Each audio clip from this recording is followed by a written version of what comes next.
So welcome everybody. Today we're going to talk about the biliary system. I just want you to know that I took no creative liberties. These are very regimented, templated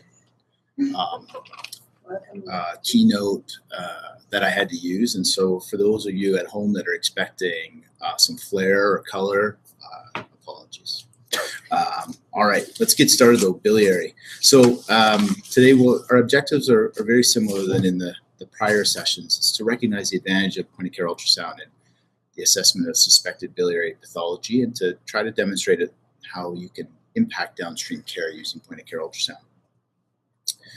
As is my tradition, I like to reiterate kind of the value of point of care ultrasound, and that it lets us see parts of the anatomy we couldn't see without it. It's really a piece of the clinical puzzle and should be treated as such.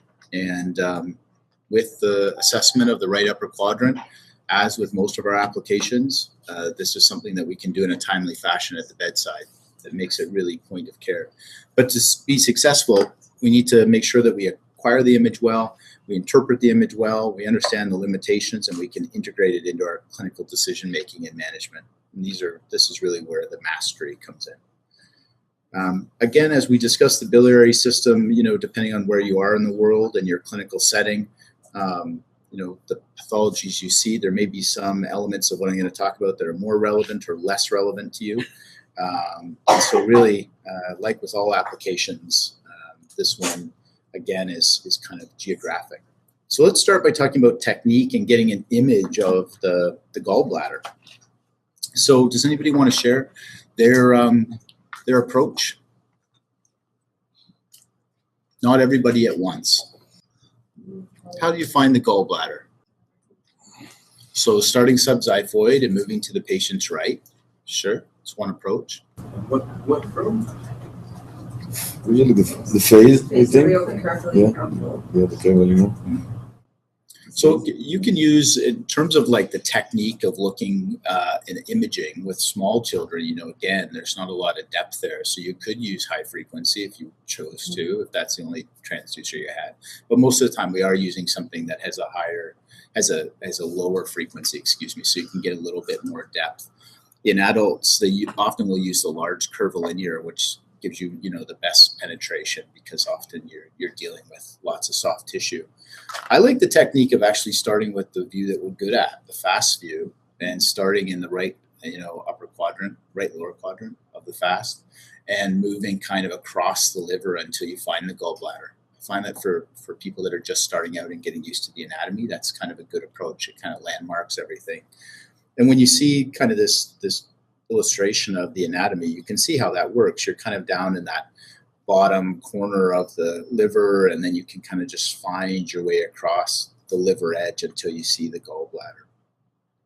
Good, and I hope everybody's kind of familiar with the structures here, the common bile duct we're going to speak about a little bit today, hepatic artery, and the portal vein. So I kind of usually leave the evidence part to the end, but I think it's important to point out that there is lots of evidence around the use of point-of-care ultrasound, emergency ultrasound, bedside ultrasound in the assessment of biliary disease in adults.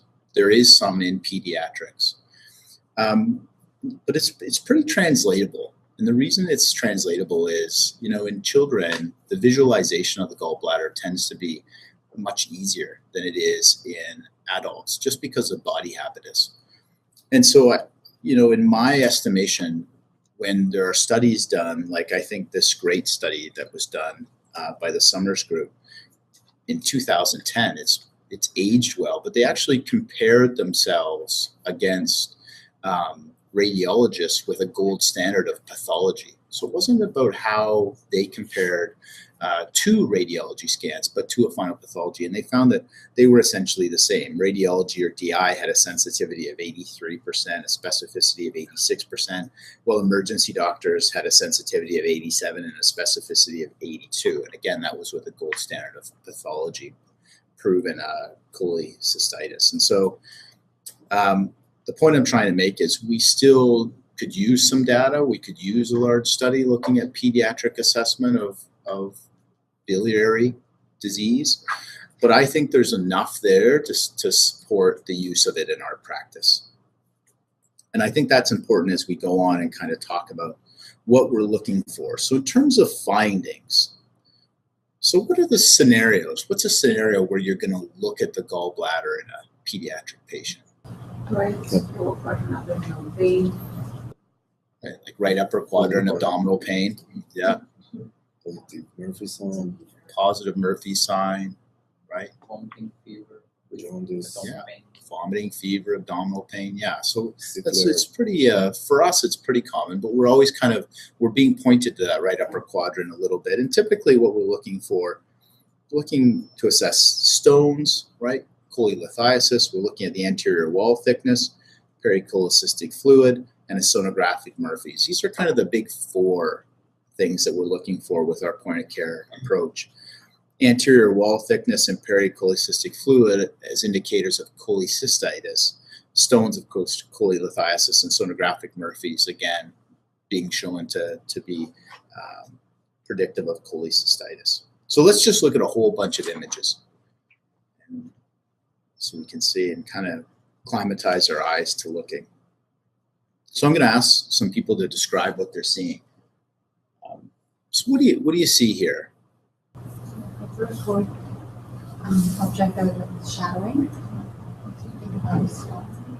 Yeah, so we see a hyperechoic structure within what looks like the walls of the structure we presume is the gallbladder. And then we see that shadowing, which is key. Right. Good, good. Here's another example.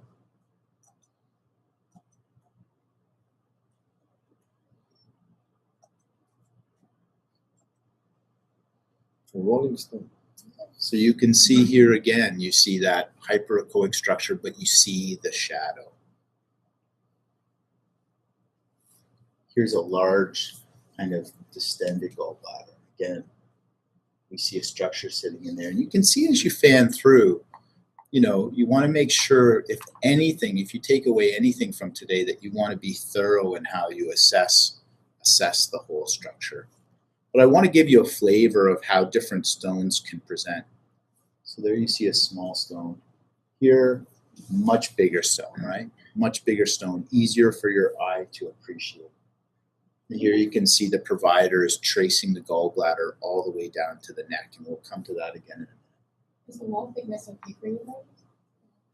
So we're going to talk about wall thickness in a moment. What is the measurement for wall thickness? 3 millimeters, yeah.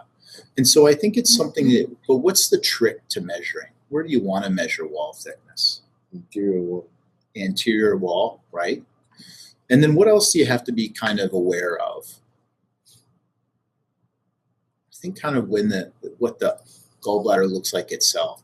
So if the patient has just had something to eat and it's contracted down, sometimes you can be fooled into thinking the wall is larger than it is, or non-pathologic.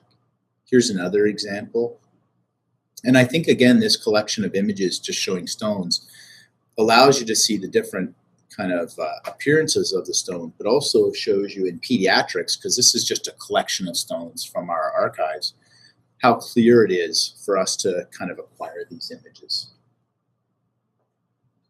Here you see kind of a collection of stones again. But what do you have to be, we're going to come back to it, but I want you to remember this image, because there's a little trick to this image. Is what we're seeing all stone? What else can be hyperechoic? Sorry? Sludgy. Sludge, but what else? Stomach, right? Or whatever other structure is bowel sitting on top of there. So you need to be aware of that as well.